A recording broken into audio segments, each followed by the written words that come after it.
I'm Joe Day, and I'm by the side of Cereus Road outside a store called, appropriately, Books and More Books.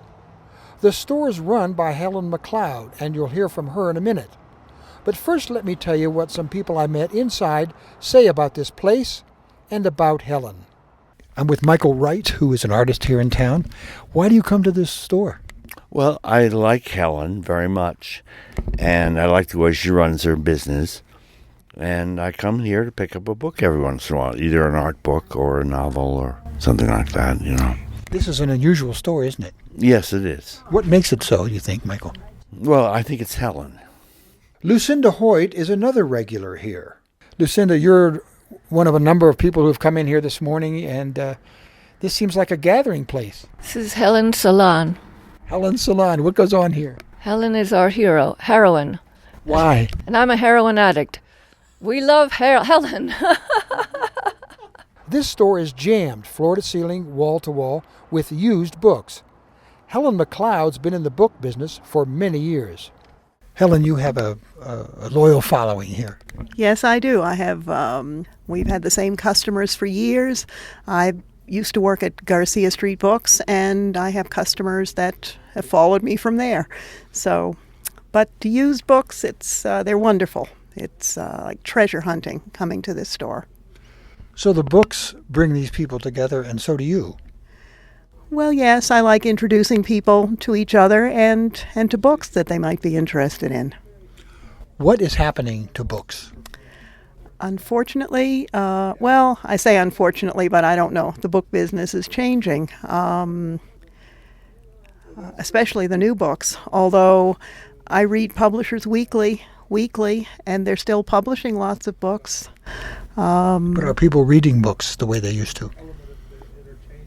I don't get very many young people coming into the store. We have our customers. How do you feel about that?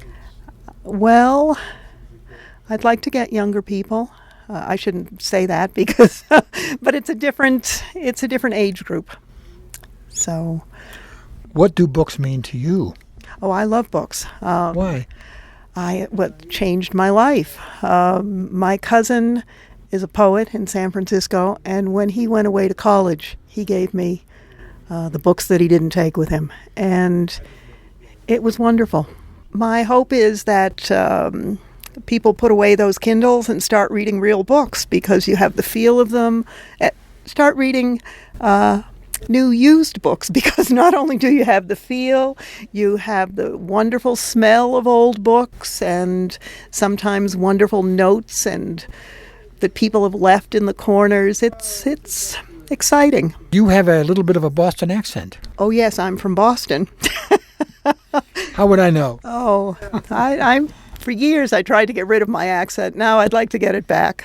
While I was in the store, I eavesdropped on a conversation between Helen and Tom Crawford, a local poet. When people come in here, they start talking to other people, they like-minded people, and sometimes not like-minded people, but they have conversations. Yeah. And I think that that's what people miss because they're just so, they're either focused on their computer or they're on their cell phone or they're texting, but they're not having real human person-to-person conversations.